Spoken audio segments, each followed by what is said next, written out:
was stranded on an island.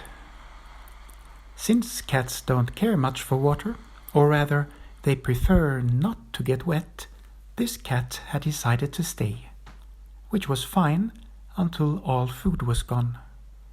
At that moment, the cat, her name was Emily, contemplated swimming to shore. It was not very far. There was only one small problem. You guessed it. Emily didn't know how to swim. "What do I do?" wondered Emily. Her stomach was growling, and her tongue was so dry you could barely see where it ended and the sandy beach began.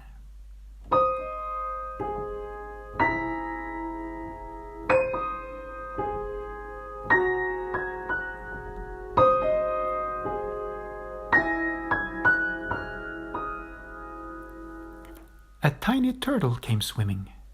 It crawled up on the island. "What are you doing here?" asked the turtle. "I didn't know cats like to swim." "We don't," said Emily, "and I don't know how I ended up on this island. Now I can't get back to shore." "Well, this must be a problem for you," said Elsa. Elsa was the name of the turtle. "Oh, thank you for your concern," said Emily. "I don't suppose you have any suggestion how to solve my problem?" "I'm afraid not," said Elsa. "I mean, I can swim. It's easy for me to float, but as you can see, I'm tiny. I couldn't be of much help." "I understand," said Emily, but Elsa didn't hear because Emily's stomach was growling very loudly. Then Elsa said goodbye and crawled back to the water.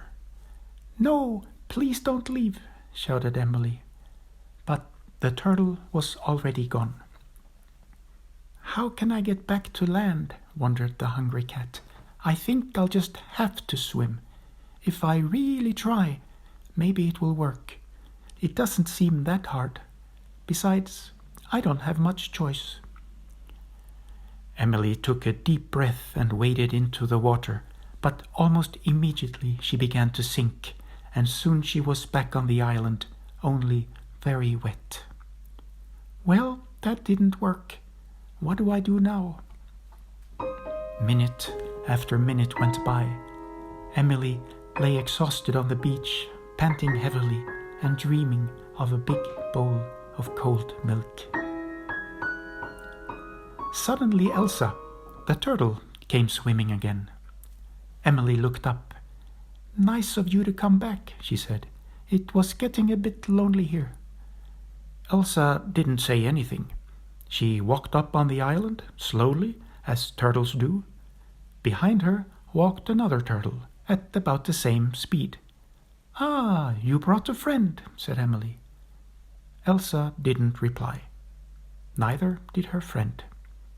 Then, behind Elsa and her friend came another turtle, and behind that turtle was another, then another and another turtle, until 12 turtles stood in a big circle. "Hey, a turtle party!" shouted Emily. She had regained some energy, which brought out her humorous side. "Listen," said Elsa, "I have an idea." "Okay," smiled Emily. "I'm all ears." Turtles have no ears, so this pun didn't amuse Elsa. In fact, none of the turtles found it humorous. Elsa continued.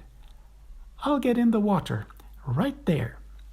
She pointed at a spot near the water's edge. "My friends will follow and lay next to each other in a long row, floating in the water, making a bridge from here to land." "Like a pearl necklace?" said Emily. "Like a pearl necklace," said Elsa, wondering how the cat knew what a pearl necklace was.